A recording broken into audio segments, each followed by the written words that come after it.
পৃথিবী একটি circle. ১৯শে November ২০২৩ India last কোনো আইসিসি টুর্নামেন্টের ম্যাচ হেরেছিল।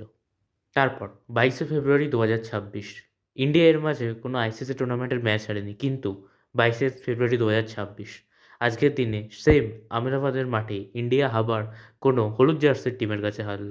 সেই ম্যাচেও বুমরা প্রথম দুটো ওভারে নিয়ে নিয়েছিল ২ টো উইকেট। আজকের ম্যাচেও হলো ঠিক তাই। সেই ম্যাচেও অপোনেন্ট টিমের স্কোরটি ছিল ৪৭-এ ৩। আজকের ম্যাচেও ছিল তাই। কিন্তু সেই ম্যাচেও শেষ অবধি আমাদের হারতে হয়েছিল এবং আজকের ম্যাচেও রেজাল্টটা হলো তাই। যেখানে পাকিস্তান, নামিবিয়া, ইউএসএ, নেদারল্যান্ড এদের সামনে অনেক প্রশ্ন উঠেছিল। কিন্তু ইন্ডিয়া কোনো না কোনোভাবে সেগুলো পার করে গেছিল। কিন্তু আজকের ম্যাচে সাউথ আফ্রিকার কনস্ট্যান্ট প্রেসারে ইন্ডিয়া তা পার করতে পারল না। বোঝা গেল কত ব্যাটিংয়ে কতটা প্রবলেম আছে, যেখানে ঈশান কিষান ছাড়াও কেউ তেমন কন্ট্রিবিউটই করতে পারত না এবং আজকে যখন ঈশান কিষান ফেল হলো, সেখানে পুরো টিমের ব্যাটিং লাইন আপ ধসে গেল। অন্যদিকে বুমরা ছাড়া কেউই বোলিংয়ে অত ভালো পারফরম্যান্স দিতে পারল না। হ্যাঁ, হার এসেছে, তবে হারটা হয়তো দরকার ছিল।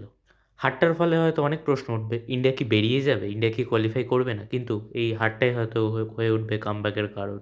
তো আপনাদের কি মনে হয়, ইন্ডিয়া কি আবার কামব্যাক করতে পারে পরবর্তী জিম্বাবুয়ে ম্যাচ দিয়ে? সেটা অবশ্যই কমেন্টে জানান।